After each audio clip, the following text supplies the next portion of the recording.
بسم الله الرحمن الرحيم. القارعة. ما القارعة؟ وما أدراك ما القارعة؟ يوم يكون الناس كالفراش المبثوث وتكون الجبال كالعهن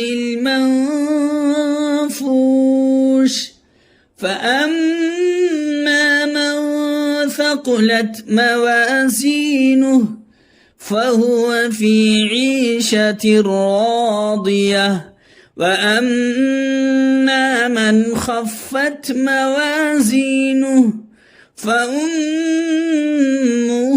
هاوية وما أدراك ما هي نار حامية. صدق الله العظيم.